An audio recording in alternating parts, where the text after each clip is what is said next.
Brinjal rice full video link channel name కింద ఉంటుంది, చూసేయండి. ముందుగా స్టవ్ ఆన్ చేసుకొని ధనియాలు లైట్గా ఫ్రై చేయాలి. ధనియాలు వేగిన తర్వాత కరివేపాకు, ఆవాలు, జీలకర్ర వేసి వీటిని కూడా ఫ్రై చేయాలి. ఇవి వేగిపోయిన తర్వాత లాస్ట్లో మెంతులు వేసి ఒకసారి కలిపి వీటిని పక్కకు తీసుకొని చల్లారబెట్టుకోవాలి. ఇదే గిన్నెలో నూనెను వేసి జీలకర్ర, కరివేపాకు, కచ్చాపచ్చగా దంచిన వెల్లుల్లి వేసి ఫ్రై చేయాలి. ఇవి ఫ్రై అయిపోయిన తర్వాత 4 మీడియం సైజు వంకాయలని సన్నగా పొడవుగా కట్ చేసుకొని వేసుకోవాలి.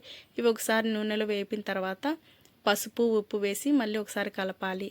ఇవి మగ్గిపోయేలోగా ముందుగా వేయించి పెట్టుకున్న ఈ దినుసులన్నీ గ్రైండ్ చేసుకొని పొడి తయారు చేసుకొని పక్కన పెట్టుకోవాలి. చూడండి, వంకాయలు మగ్గిపోయాయి కదా. కారపొడి వేసి కలపాలి. తర్వాత అన్నం వేసి ఒకసారి ఉప్పు, కారం అంతా బాగా అన్నానికి పట్టేలాగా కలుపుకున్న తర్వాత గ్రైండ్ చేసుకున్న పౌడర్ని వేసి మళ్ళీ ఒకసారి బాగా కలపాలి. ఇప్పుడు కొత్తిమీర వేసి గార్నిష్ చేసుకోవడమే.